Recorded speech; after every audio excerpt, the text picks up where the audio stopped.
Dr. H. Wainhouse is the Distinguished Research Professor of Theology, Law, Culture, and Archaeology at Faith International University and Seminary in Tacoma, Washington. He and his wife, Irina, have taught and directed many tours in the Mediterranean and Middle East, including Israel, Greece, Egypt, Jordan, Italy, and Turkey, particularly with the Biblical Archaeological Society. Dr. House has taught biblical and theological studies at several universities and seminaries during a teaching career of over 50 years and has written 150 articles and 50 books, including the Evangelical Dictionary of World Religions, The Jesus Who Never Lived, Exposing False Christs and Finding the Real Jesus, the Zondervan Handbook of Biblical Archaeology, Israel, the Land and the People, an Evangelical Affirmation of God's Promises, and editor of the Nelson NKJV Study Bible and Nelson New Illustrated Bible Commentary. Dr. House is the general editor of the Evangelical Exegetical Commentary Series, 44 volumes, with logos, Faith Life. It is the knowledge amassed from these experiences, along with the assistance of biblical scholars at a variety of universities and seminaries throughout the world, that provides the information contained in his latest project, the House Visual Study Bible Online. Thank you for joining Archaeology and the Lands of the Bible with Dr. H. Wainhouse. Greetings and salutations to all.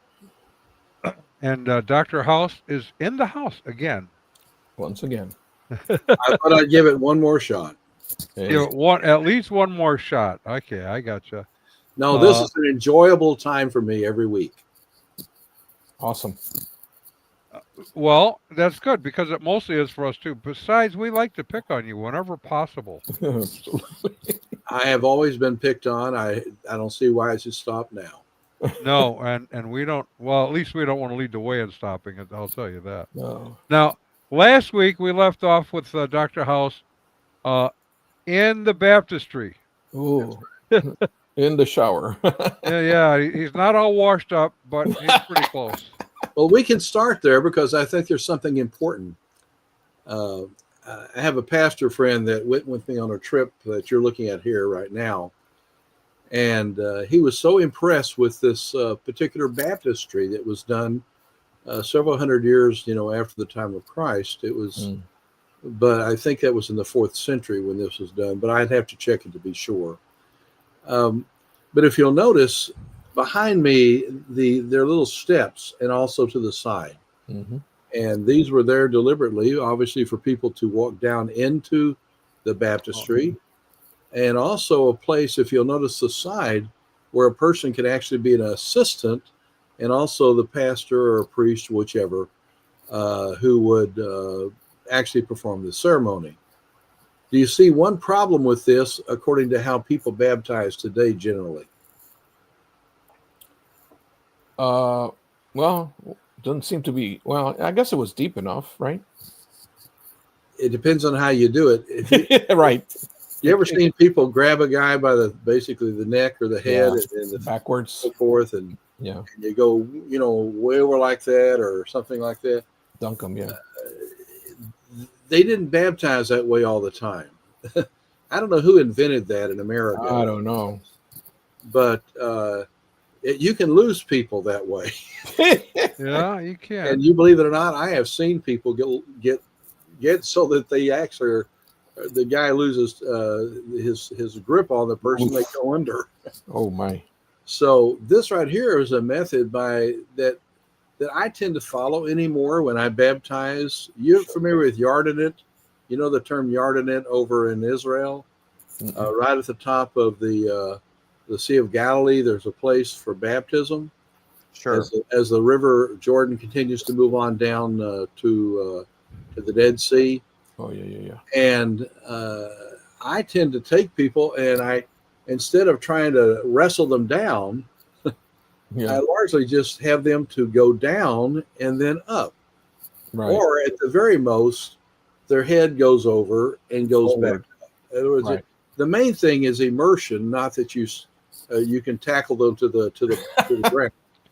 So you just want to get them all wet, but couldn't you just hose them down? Wouldn't that work as well?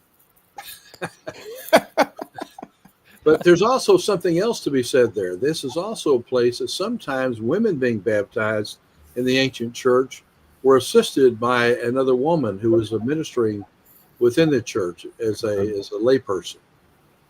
And so they would provide a little more,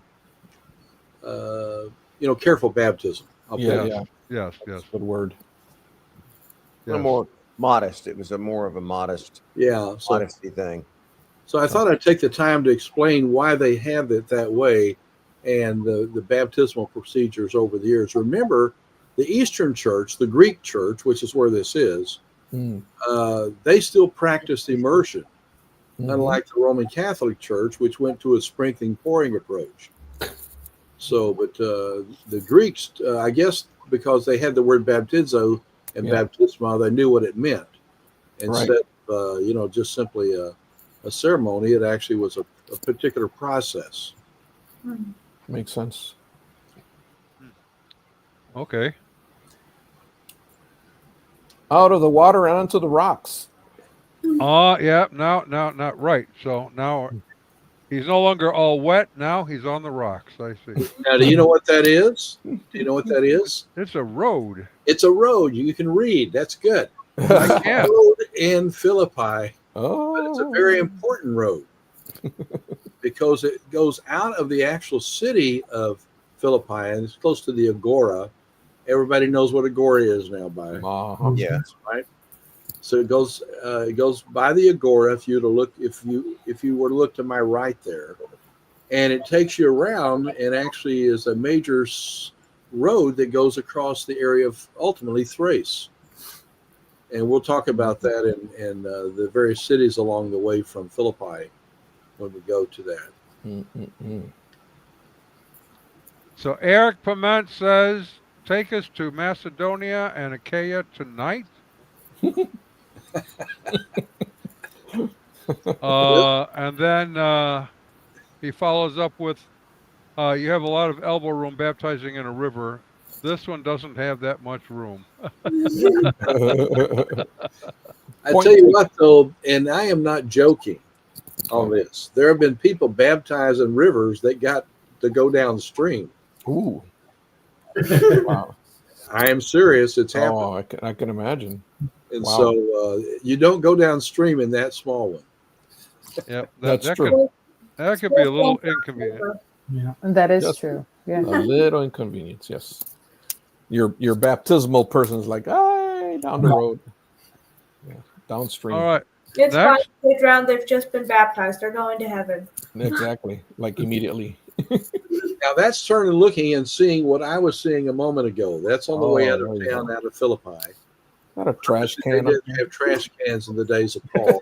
Oh, One to the left. We ain't And that talking. road goes out and to the left and takes you down. You can actually go to Lydia from here, yeah. as they call it. It's the place that Paul's convert among a woman who actually supported him in the area of what we call Lydia. But I don't think we have any photos on that tonight.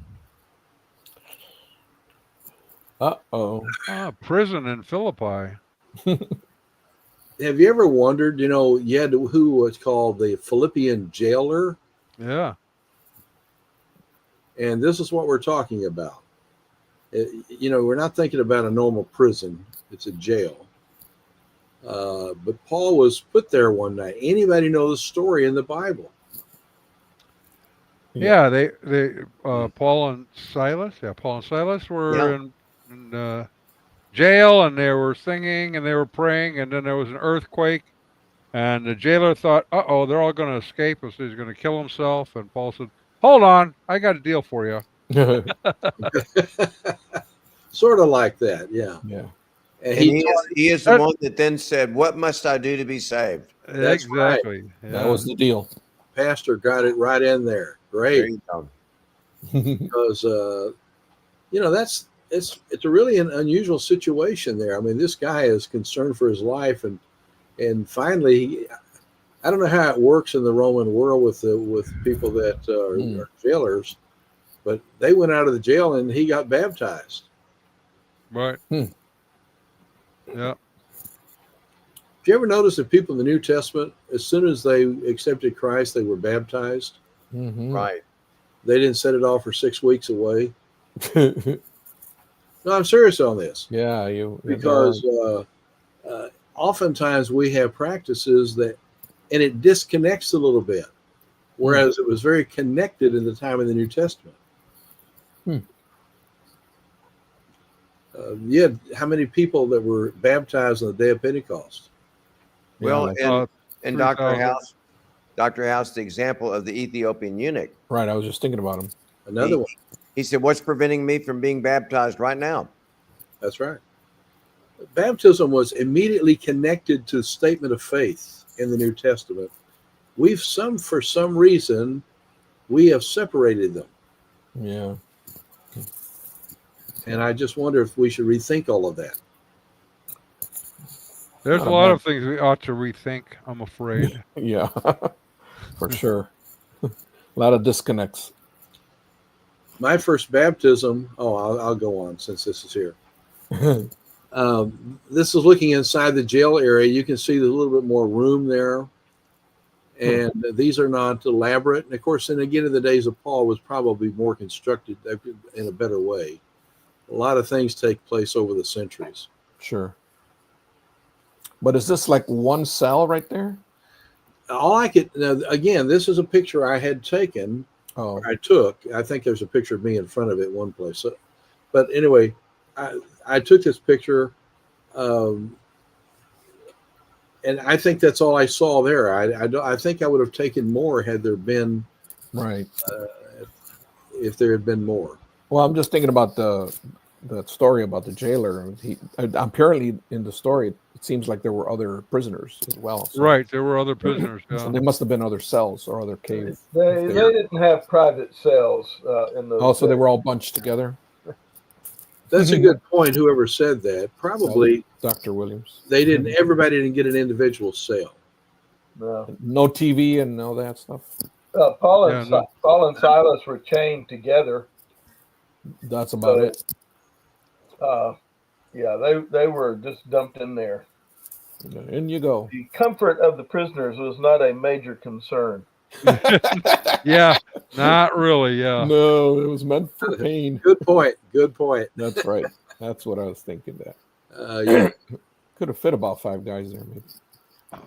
Theater in Philippi. Now, remember we said something about theaters in the ancient world. How do you decide whether a theater is Greek or Roman? You ask it. No, I'm just kidding. The mountainside would be one for the Greek. The Greeks tended to build their theaters into the mountainside. Yes. Right.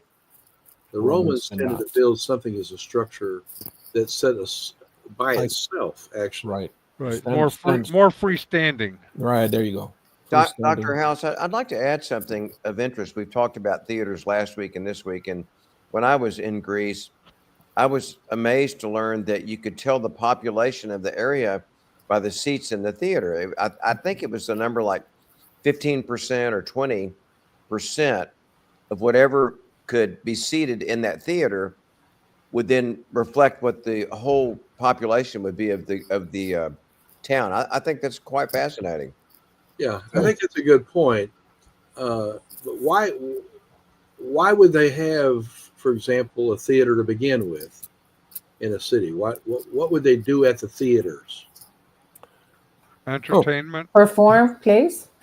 Yeah, entertainment. I'm sure maybe some judicial proceedings took place there as well. I mean, not just in the market, but maybe if it were a more public trial.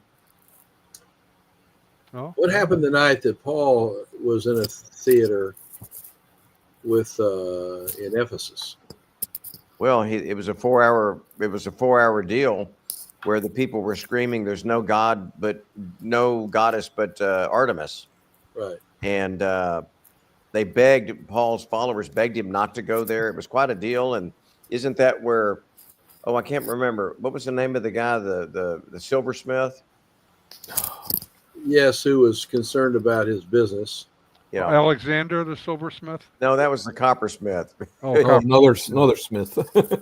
A different Smith, yeah. This is where we found the word polytarch, which people said Luke had made up. Right. And, recent scholarship, so to speak. And that was found to be wrong. That Luke Demetrius. We got a Demetrius, that's right. Okay. There we go. Thank you, Eric. Thanks. Oh, Eric came through. Absolutely. That's good. That's a walking encyclopedia. Anyway, but you had the theater there, and the theater really, you did not, we think of something like that, but that was really their only real entertainment, Mhm. unless you had a place like a hippodrome. Right. What would that be? Oh, That'd be the racetrack. yeah, more of a race. Racetrack. Yeah. Yeah, and you find some racetracks in the ancient world. You find one in Caesarea by the sea, Maritima. Mm-hmm. You also find another one that exists. The racetrack exists in a place called Jerish. Has anybody been to Jerish yet? No. Well, I thought you'd like to know. I'll be leading a tour down the way to a place called Jordan. And Jordan has a big city called Jerish. It was Hadrian built a little gate there for everybody. So that's second century emperor. But they have quite a hippodrome there also. Nice. Anyway, this is a theater in Philippi. You can sort of get a feel for. This is only a piece of Philippi. You know, we've shown you some other portions of it. Right. Philippi is related to whom? So it looks like that they're kind of putting this one back together. Well, that's what happens actually. Eventually, as you do archaeology, you tend to try to reconstruct, and so take a look at it from that angle. Yes, pretty cool. A lot of seats. But now that we're looking at it here now, what does it tell you? Oh, it's closer to the side of a mountain. Yeah. Okay. Very, very good. Now, obviously, these things it takes a long time to reconstruct all of these kinds of things. Yeah. But it does. That's a very important part. I think I asked you a question last time. Who are the people who are the actors and so forth in theaters? The slaves. They were slaves. Don't you find that interesting? That today it means you're wealthy, and in those days it meant you're a slave. Right. So different approach. Prestige for today, and not so much then. I took some pictures around Philippi. Who is Philippi after now? Philip. Alexander the Great's father, Philip. Yes, Philip. Macedon. Alexander the Great's father. And so that's who the city here is renamed after. And there's some electric poles there. Ancient electric poles, yes. And they just hooked them up to Zeus. Yeah, exactly. All right. We'll keep moving rather than make total nonsense. You have a lot of these kind of things. These are columns as a term. Right. You really can't look and see the top of these very well. But even with the limited ability to look at it here, I would say that they're not Corinthian in nature. No, I don't think so. Don't look like it. I suspect they're Ionic, but I wouldn't claim that directly. I just can't see it well enough. Well, this one looks like it has like a flat top on it here. Yeah, that makes me want to think that's probably what it is. But now somebody asked me about this the other day. Who is the person? Said, why do you got some fixation on restrooms? and the reason why I have these is because the fact is ancient restrooms were unusual.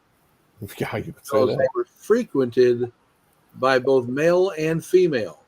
Yikes. And that's sort of an odd idea to us until recent days. Yeah, exactly. Well, But the ancient civilizations, this is how, obviously, you had public restrooms throughout the cities that you go to. my goodness. The only difference is the only place I've seen it is Ephesus, where you actually have an orchestra in the middle of the restroom where they actually played music as people were in the restroom. Huh. So did they have running water underneath or a cesspit? You know, it is running water of a sort. They, I wanted to go into everything. It's not a thing I really want to discuss tonight. But the point of it is, they did have running water that operated here. Oh, I'm sure that orchestra was very scented. So we'll just keep passing on. There are other things. Wow. Yeah, that's not fun. And it's down inside. Wow. Archaeology in Macedonia. Okay, so where is Philippi, by the way? Pardon? Where is Philippi? Isn't it in Macedonia? It's in Macedonia. Yeah, exactly. Okay. One's a country, the other. Oh, okay. And so Thessalonica, I think. Yeah. Yeah. Now something's wrong there. What? Thessaloniki. Go back. Go back. I may have back erred. into time, huh? Let me think just a moment, because something is wrong. The problem is the slide itself in Thessaloniki or Thessalonica here, because that's actually a place right in an area of Thrace as you look on the map, Achaia. Okay, let's go forward. Okay, so here's Eric helping us again. Macedonia is northern Greece near Thrace. Yeah, that's what I was saying. And Eric, you keep correcting us if there's a problem. There you go. But that is right. That's why I'm saying if you look on a map, you have Thrace that goes across, and right underneath that, in an area near the ocean, there is where you have Thessaloniki, they call it today, or Thessalonica. You have to actually go to the west and head north a little bit to move into what we call Philippi. So that's a little breakdown on how you look at the map. Notice this though. This is Thessaloniki, as it's called in modern Greece. And it's there by the sea. That would be called what sea, by the way? Anybody know? Not the Mediterranean? Aegean? Or either that Somebody one. said it. Aegean, she said? Yeah, Aegean Sea, yes. Okay. And this goes on down. If you're thinking about Greece, you sort of put this thing upside down like this. That's the end of it. This goes way down until it enters into what is called the Mediterranean Sea. Okay, there you go. So you have a number of islands there. By the way, modern Greece has access essentially to all the islands of the Aegean Sea. Nice. Versus Turkey. So that's I won't go into some modern discussions on politics and all that, but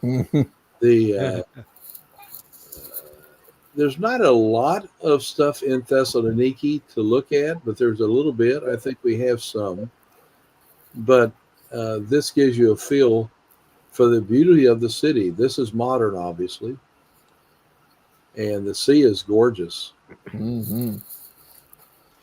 I was asked actually to do a tour for the Biblical Archaeological Society, and it was a tour of all of Greece, across all up north, and then across and all the way through Turkey. So it's quite a lengthy tour, but you just find this area here has a small amount of archaeology to look at, but not too much. But it's a beautiful area. Yeah. This is an example, as you can imagine. Can you see back in that you have the Galerius, and what you have is these chiseling of statues that are inside the entrance. Oh, okay. Very common in the ancient world to do this. The entrance to the city. Oh, so in here, you're talking about in here? On the stone. Yes, it's too far away to see the individuals. So like reliefs, statue reliefs. And, yes, it's a relief that's on the side of the entrance. Okay. There, a little better. A little closer. Oh, that's better. Yeah. A little closer. Yeah. Now I can't in any way tell you who these people are that are on there. What? Yeah, I left that for you to figure out. I don't really recognize him, so. Yeah, I don't know. They're all stoned to me. Wait, hold on. That can't be Steve? Could be. Could be. It's getting better. Yeah. Closer. Now, some of these kind of not inscriptions, but these cuttings are not proper to look at. Right. Well, They didn't care that much in the Greco-Roman world, though. no, apparently not. Keep on moving. They're just look like they're just partying or something. I don't know. Yeah, they're. Well, they include, notice you'll have people on horses, you'll have all sorts of different activities that are going on. Horsing around, as usual. Sometimes you have just different kind of animals and people and dressed in different ways, sometimes with no dress. It varies about things. You know, what's interesting to me is that this is all done by hand. That's true. Yeah, absolutely. Magnificent they were really quite good. Had to be. You know how they did their sculpturing. I mean, the proportions alone are very really good. I know that there were some arches that were just freestanding arches, but with the looks of this, it almost looks like it was a doorway in maybe like the city walls or something. I wonder if it was. Yes, and that's what I'm saying a while ago. This is sort of the entrance. And this is very common to do this way. They usually were trying to tell a story to some degree about the chiseling. They would be discussing battles or different kinds of activities that were going on. Right. Endeavors from those people that live there or something. Yeah. Cool. Now, the White Tower, I went there, but there's not a lot didn't have a way to get in. What? So I didn't go inside of it, but at least I didn't see a way. And but it would give you a good view if you got at the top. But that's a famous tower there, but I really don't have the understanding of exactly what time period it is. It looks way later than the first century. Yeah, it does. Yeah, it does. Maybe 12th, 13th century, something like, or even later. Much later, probably 17th. Yeah, it could be. It looks like a castle. Somebody had a figure on that? A figure? No, it looks like it's got a pole though here. That does look like a place you'd put a flag or something, doesn't it? Like Yeah, a fortress flag of some time. Yeah. It looks a little different during the daytime. Is that the White Tower? It is. Yes, it is. Doesn't look that white to me. Well, it's whiter than green. Oh, it looks like a sandstone. Yeah, right. It's like a tan tower. Latte tower. Oh, well, there you go. Had to be the caffeinated crew. Caffeinated crew, yeah. That's the caffeinated coffee. crew, yeah. Well, I want you to understand that doing and studying archaeology is a fun thing to do. Absolutely. There's some interesting events. Matter of fact, in things that have been found, there are interesting events of how they came about being found. Huh. A lot of times, our archaeological evidence is by accident and not by design. Right. And one of the examples is what I was talking to someone, but I think before we started, when you go to Tel Dan, one of the more famous inscriptions we have is the inscription of Tel Dan, where you have something in Aramaic, not Hebrew, about the house of David the king. Oh, yeah. And that's very important because I know I had the privilege of spending all day with Avraham Biran, who was the man responsible as far as the leader of the excavation at Tel Dan. He was professor at Hebrew Union College, and we spent the day together. And I was commenting to someone before we started that I can't believe he let me hold the real thing in my hands for a few moments, because what if I dropped it? Right. But if you go to the House Visual Study Bible, there's actually a picture of Avraham Biren. There's a picture of me in that, and I look younger those days. So you can experience that. But the what you find is that they found that inscription at Tel Dan by a person working on the tour on the excavation, and just happened to kick a rock and notice when they did that there was an inscription. And then they started looking hard for it, and they found 3 pieces to put together that tells the story that, and here's the beauty of that story, I'll tell you. We're not until Dan here, but I want to tell you, these things happen. They were having a conference in England at that time in which there was a debate on the fact of David ever existed. Oh, yeah. And Avraham Biren was able to say, yes, he did. And somebody said, those Jews are so smart, they had to find something in Aramaic instead of Hebrew. Yeah. And so it demonstrated that it was really an important thing connected to the ancient world. Sure. It's something invented by a number of Jews. So that's just a little story. That's what Avraham Biren told me this story. That's good. Okay, let's move on. No. Well, I'm gonna bring something over here for a second. Okay. This is the inside. Oh. Of the White Tower? Of the White Tower, yeah. Did you find that? I haven't seen that. I just looked up for the history of the White Tower of Thessaloniki. Good. Thank you very much. And that's what came up. You've got the ground floor. What's it say about the year it was built, Don? 316. Oh, cool. It's been updated. 316, is that right? Yeah. That's AD, right? Yeah. Mm-hmm.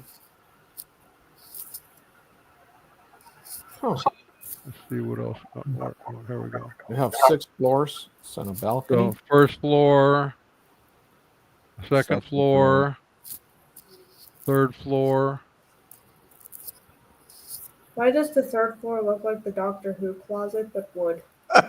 Okay, so the exhibition up here of some kind. Yeah. Hmm. The 4th That's floor interesting. 4th floor has a lot of stuff. 5th floor, yeah, there's a lot of stuff up here. Yeah. It's just not a thing that I'm that familiar with. Yeah, so Wayne, you're gonna have to go and explore that a little more. Well, next time we go to Thessaloniki, we'll be sure to go in. Yeah, there must be a way to get in because it's like a museum now. Yeah, apparently so. I've only been to Thessaloniki once, and so I went around the town there a little bit and saw things, and usually saw like marble inscriptions or something like that, or cool. But next time I go back, I'll spend a little time looking at it. Roman Forum, Thessaloniki. Ooh. Okay, now, what do you think? What do you think this is? What's a forum? Forum was sort of like think of it like a modern day, sort of like a galleria where you would have these different stalls and booths. Yeah, I think. What we call like an agora? That's what it looks like. Yeah. See, you've got these stalls here. Yeah, separations. Yeah. Yeah. Across the way there. Little. They would have had shops and things in these areas and so forth. Yeah, so it's like a shopping center. Yeah, I think of a galleria shopping center sort of deal. Yeah. Little Roman mall. Yeah, no J.C. Penney's or anything like that. No. Basically, it's the idea that's come back, sort of an outdoor mall. I mean, you see those now in cities. Yeah. Yeah, right. Mm-hmm. Yeah. Huh. Okay, now look at this again and go back to the other. Okay. Okay. You know what? And you got a theater too. Yeah. Mm. But that's not the same one that we were looking at earlier. No, this is much smaller. Yeah, this is sort of an idea when you look at this. it's not exactly the same place. It's in a larger area. Unless we're talking about, I'm looking behind the theater. What do you think? Oh, okay. Here's what I think, just for my Oh, opinion. there's the priest. This, I think, is what we're seeing over here. Could be. Could Could be. be. Yeah. And then this is other surrounding areas of that. Right next to it. Yeah. That's a pretty small theater, by the way. Yeah. Oh, yeah. That might be what is called an odium, Yeah, they're which was a place for public meeting, Mm. sometimes They're carrying on law. they're just for short shows, you know. Yeah, that's- for small ones. That's a fairly small theater. One act play or something. You see the distinction between the two. The theater is for performances and such. Mm-hmm. Usually, in odiums were really things that you had for public discussion issues. You know, it may be expanded, Wayne, because it looks like this is construction going on here. So Off maybe, to the side. perhaps like these are window insets or door insets or something. Then they're filling in between them. So this is under construction right now. Okay. Mm. I would suggest so. Now, when I went to Thessaloniki, it was actually when I was doing that Biblical Archaeological Society, and we were going from the bottom of Greece all the way up to the top, to Philippi, all the way across Thrace, all the way into all of Turkey. So you didn't have time to look at everything as much as you'd want to.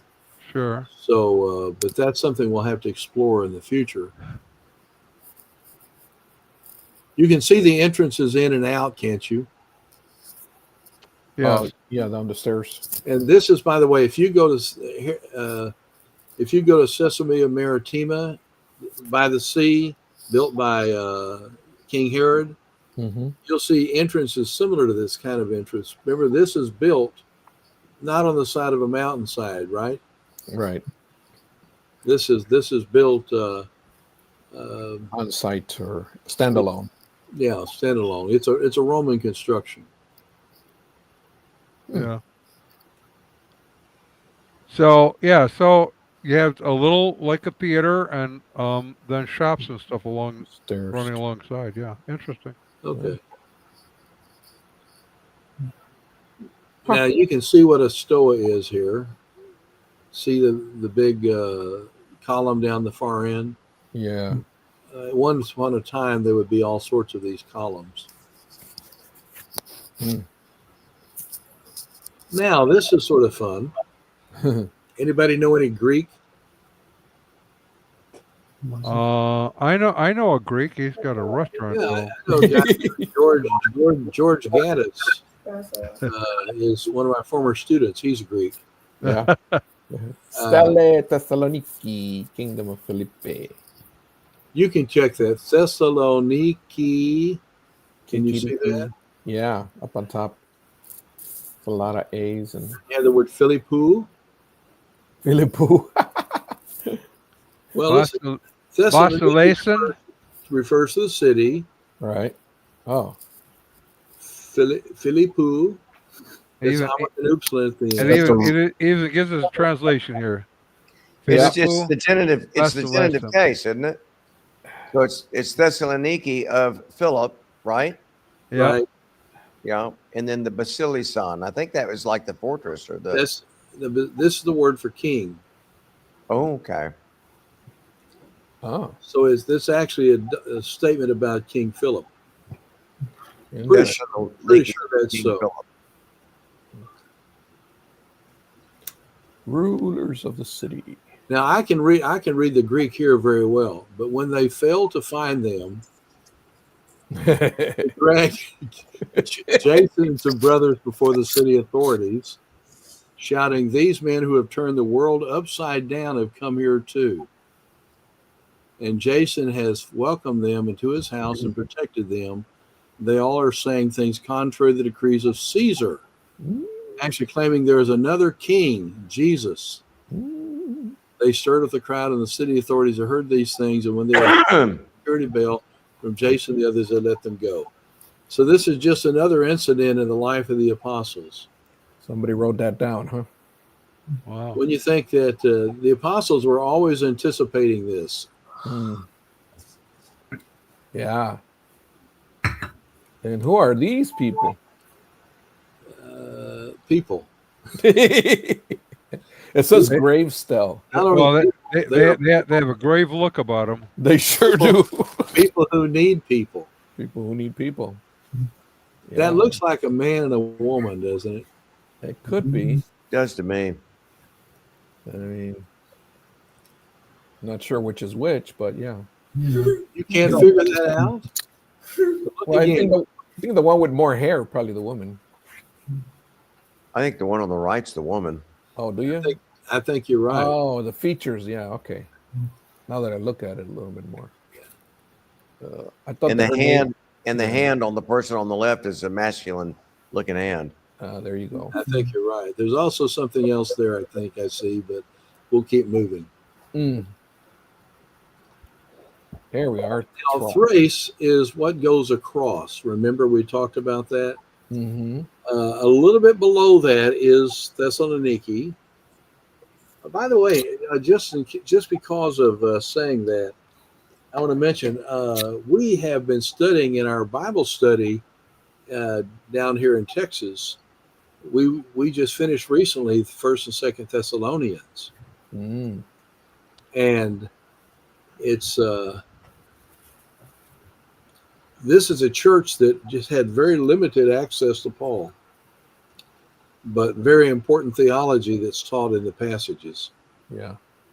By the way, I'm going to roll back here for a second because Eric made a slight update on this. And he said that the genitive means of Philippi. Okay. But Philippi is named after the king. Philip. Right. But thank you very much, Eric. Okay, now we're going to Berea. What's important about Berea? What did they say about the Bereans? They were Something more very honorable. important.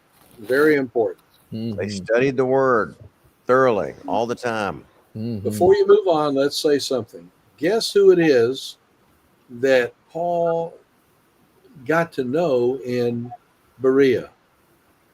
What kind of persons did Paul run into The Bereans. in ministry? Huh? Did I hear MJ in the background? No. No. Okay. Who did he run into in Berea, you said? It's such an open question. A lot of people. Were they Gentiles or were they Jews? Ah. I think they were both, but Lydia was a Gentile.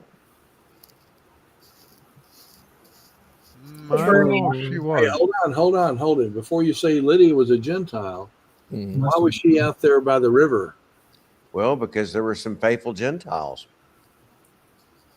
There were some Gentiles that were attracted to the Jewish faith, just like Cornelius and these others that we've talked about. So it's a special kind of Gentile. A godly Gentile, a God-fearer. Proselyte of some sort. People like Cornelius. Yeah. Right. Yeah. So, but what you tended to have in the Jewish religion is that if you did not have 10 men to make up the synagogue, then you would usually go to the riverside where you had your meeting with the group of people. Right. That was pretty standard practice. And so we don't have much here on Lydia, but I've been there. They have a beautiful little chapel, and they have the river you can see. That's where Lydia was approached by Paul. But you're probably right that she probably was a Gentile, but she was adhering to the Jewish religion. In Berea, you have a Jewish synagogue, it's viewed. And that's something you can locate there. I've often wondered, because the thing about the Bereans is that they were scrutinizing. Right. What do you think about that, Pastor? I think it's exactly what we do on Tuesday morning. We go over and over scriptures thoroughly, trying to see if these things are true and how they apply to us. That's right. Yeah.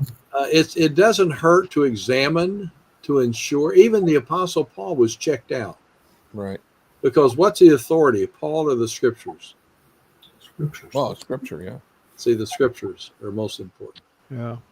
So, So what I have here is Lydia was a Gentile who was a God-fearer, meaning she worshipped the Jewish God, but was not a full convert to Judaism. She was a businesswoman from the city of Thyatira who lived in Philippi, and she became the first recorded Christian convert in Europe.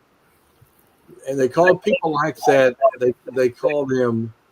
Now the term went away. Called disciples of the gate. Oh. And they were people that adhered to Judaism, but were not Jewish per se. Right. They're also referred to, Dr. House, as righteous Gentiles often. That's true. And in the book of Acts, chapter 17, it talks about some of that. In verses 16, it goes, while Paul was waiting for them in Athens, he was deeply disturbed in his spirit to see that the city was full of idols. So he reasoned in the synagogue with the Jews and God-fearing Gentiles. So they were God-fearing Gentiles as well. Yeah. And in the marketplace, so that must have been the Agora. But the thing is, Paul meeting in Berea is different from where Lydia and them were. They were out. Right. They were away from that area. Right. But Paul didn't mind being questioned because the authority was the word of God. Right. Matter of fact, because they questioned him, they were actually honored. Yeah. Right. Now, very different than in many churches of today, unfortunately. Some pastors today, I suspect, if they were ever questioned by their congregants, they would be offended by it. Yes. Yeah. But Paul was actually felt like, these people are really on top of it because they're questioning to see if it's so or not. They were commended for it. Right. Exactly. Only if more Christians read their Bible. I think that was the key for them. Yeah. So what is this? Well, this is something that occurred earlier. We're going the opposite direction. Where was Paul? What was happening in Paul's life when this occurred? And by the way, he has Luke with him at this point to record it. Where did he meet Luke? Not at Berea. Let's see. Trying to remember.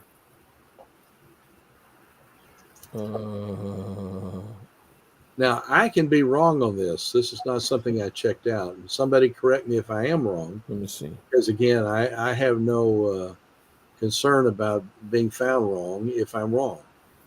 So, but I think Paul encountered Luke at Troas. Tell me if I'm right or wrong.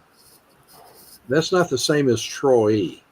I was just at Troas and Troy the last few weeks. Oh, both of those, huh? Yeah. Cool. Yes. The Apostle Paul and Dr. Luke met in Troas, where Paul began his second missionary journey. The second one. Okay. Dr. House, can I add one thing here? Yes, please do. It might be of interest to the folks. When Don asked, what is this? That is a giant mosaic. It's huge. And I don't know if you can tell, those are made out of all these tiles up there. If that's what you were asking, Don. Yeah. It's a piece of artwork there in Berea. We pulled up in a bus and I got out, and this thing's enormous up there. And it's just thousands of pieces of little tile that are gold colored, etc., which is absolutely a beautiful piece of artwork. Yeah. It looks fascinating. What's it depicting? Do you know? Yeah. The vision, you had to go to Macedonia. Well, who's asleep? Paul. It's not large enough for me to read it there. I can't see. I just thought you might know. Because I'm trying to look and see what's on his left. Yeah. I would think that the right is probably Paul. But on the left is what? Is this a vision he had? I think it's the vision, yeah. Some kind of an angel? Yes. Yeah. Didn't he say there's a man asking him to come over? Yeah, something like that. Macedonia. Oh, Macedonian call. Mm-hmm. The Paul's call to Macedonia at Troas. dream of the Apostle Paul to Orma, to Apostolos Paulus. Oh. At the top was Paul's Sure, dreaming. They seem to be depicting it as an angel who appeared to him. Although it's very possible that the person was Luke himself. You're saying the guy lying down there? No, that Paul is the guy lying down. That's what I thought was true. Yeah. Yeah. But it looks to me, as you look at that figure, it looks to me that's an angelic kind of being. Right. Or is something in a dream. Sort of hanging in the air there. The text does not say that it was an angel. No, it just says a but man. That's how they've depicted it. Right. Yeah. Okay. It was a man from Macedonia saying, "Come over into Macedonia and help us." Right. Why do you think they put an angel there? And right after a dramatic that dream is the first of the "we" passages. Okay. This is how we know that Luke joined them there, because as they leave Troas to go to Macedonia, all of a sudden instead of him, it's we. We so sailed. Luke is now included in the company. So it's very possible Luke is the person from Macedonia who said that to Paul. Okay. Well, thank you very much. Eric's pointing out that the name at the bottom there is Paulos. Yeah. I think we see in one of the coming slides here where you have the statement regarding the statement in the book. That's not it. No, that's not it. Probably there's another one. Where is that? I wouldn't know. keep going. There's something. There should be one that's there. It is. If you read that right there, I think you have a closer view of that. But there's a statement about the fact of the believers at Berea. Yeah, I don't think I can. I don't think I can blow this up any though. I think I have another one that has it shown up close. That's a synagogue that's viewed. Nice. At Berea. And that would have been possibly the place that Paul would have had connection with people. Mm-hmm.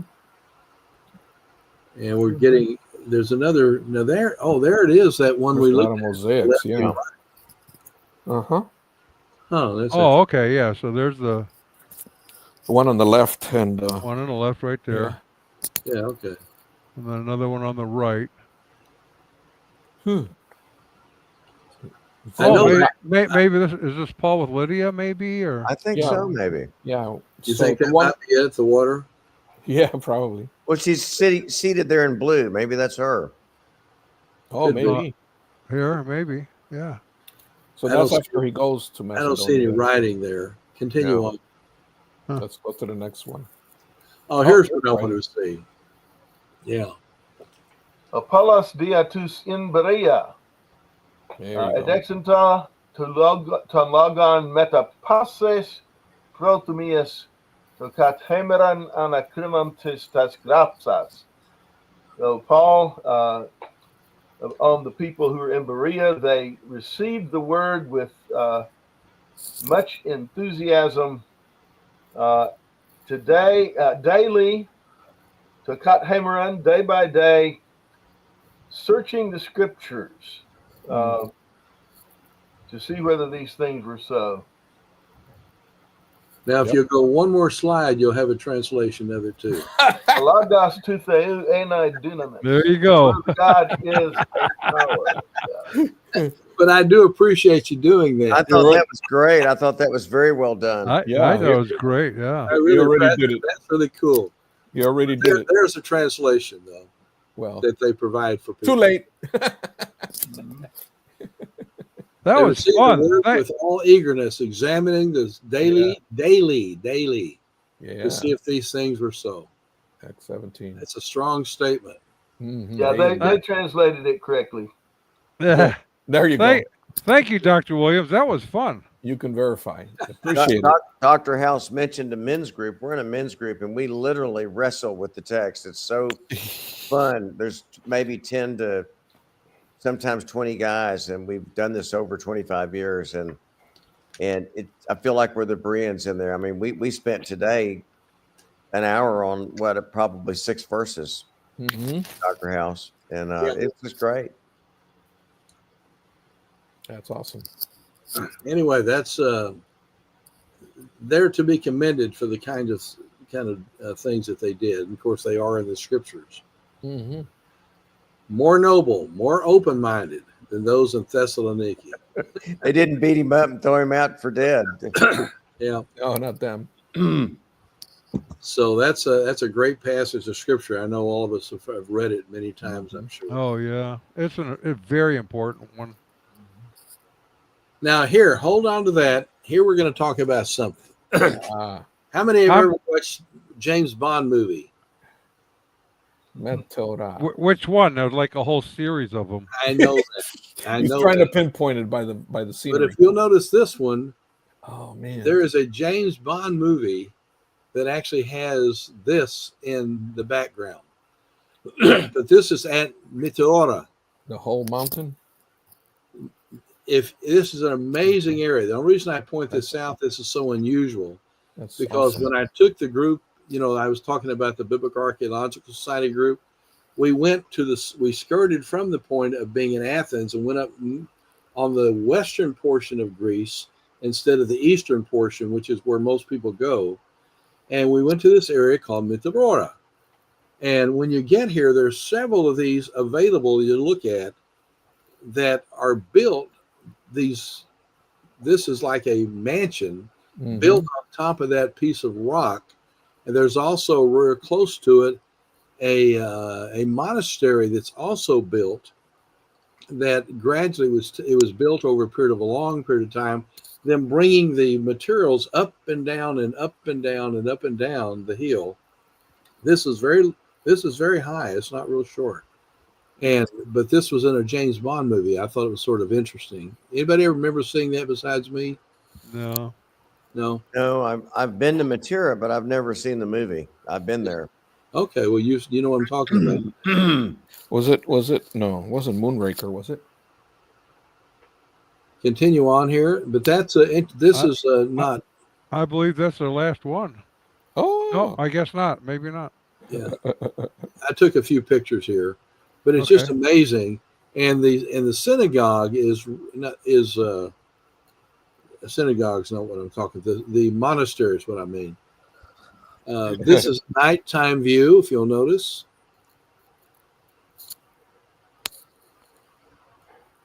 There we go. And that's this the last is similar to the monastery in Rome. How many have been to this in Rome? Ooh, I've seen it in pictures. If you're in Rome, and you go to where the train station is, and just turn around and walk back on the right-hand side for about 5 or 6 blocks, you'll actually come to this place. And they've got a big sign up, as you are, we once were, as we are, you will be. Reminding people that life is short and inevitable. These were monks that died over the centuries. Wow. And in this local monastery. Wow. I think this is one of the more fascinating pictures. Yes, for your eyes only. There he goes. All good. People in the background. Is that Eric Permit doing all that work? Of course. I was just about to say it. Eric did it again. Yep. He said it was Dylan's hideout. Yeah, for your eyes only. It's been a while I haven't seen that one. So you have the same kind of thing at Meteora. You also have at the monastery, and you also have this in Rome. Yes. Same kind of thing. Yes. I quit my job to pursue a career in archaeology. Now my That life really, is in ruins. you can't help but standing there when you see this. It brings a lot of thoughts to your head. Among other things, yeah. This is also another way just to get ahead, That's right. kind of a bony situation. Ooh. All right. It goes downhill from here, right? It sure does. All right. Keep it moving. Nothing to see here. So our thought for the day is an apple a day keeps the doctor away. Yes. An orange a day Keep it moving. keeps the postman away. Yeah.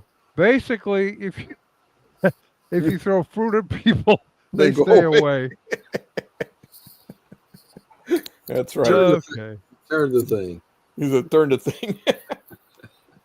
Well, it looks like it's 9 o'clock, and you guys have had too much fun. Too much, man. Too much. We always like to have Now, fun. let We me like tell to you- learn. We like to learn. Let me tell you something. We I enjoy deliberately started doing this this webcast this way, with humor in it, and looking at stuff and trying to learn together and use that procedure. Now, it could be done another way, in the fact of me just simply basically teaching about archaeology. But I think it's interesting for people to be able to explore themselves along with us. Is this going okay for you guys, everybody? Right. It's Absolutely. enjoyable. Very good. I thought a little fun would be interesting. We got some interesting places that we see too. There are, and there's far more to come. There's some really interesting places to come. Can't wait. As we heard this morning, a merry heart is good medicine. Ah, That's right. That's true. That's there you true. go. And I want you to know that I appreciate each and every one of you for being a part of this. This has been Absolutely. exciting for me to do. And if you ever want to watch this, you can also watch it on my website, hwhouse.com. And I have all sorts of things there, including every one of these are being videoed and kept there as accumulation week Nice. by week by week. So in case you want to go All watch right, it. his friend Les uploads them. I give them to him like tomorrow, the next day, and he'll put them right up Oh, cool. on his But website. just remember, everybody, if you make some super corny joke, it'll be out there in perpetuity. That's exactly right. But here's the thing, Faber. You haven't seen our day show. We do serious topics, but we love satire. So, and that's one of the things that Wayne likes about being with us. Dr. Geisler loves being on our webcast. Oh. Dr. Williams kind of puts up with us. No. I'm sure he pokes in there Well, somewhere. You know what I found about Don Vino's site? It's the ending. Oh, I love that. And if you haven't watched his, and The I've been on credits. your site how many times, Don? Lots and lots of times. Bunch of times, yeah. And they're always great times of discussing important issues. Yeah. But at the very ending, when they have the credits, I just laugh and laugh and laugh. I mean, too. And you'll have to watch the show to see what's going on. Maybe you can put the credredits next week. I don't know. This is why all those skulls were grinning at us. That's right. That's where they were laughing. Yeah, those still grinning. All of you are a blessing, and I thank you very much. And so Thank you. we'll come together and finish some things next week and keep moving ahead. It's been All right. And you're going to have to let me know what we're doing next week. For anyone who's watching out there, we're going to end the stream now. But tune in again next week at 8 o'clock Central Time.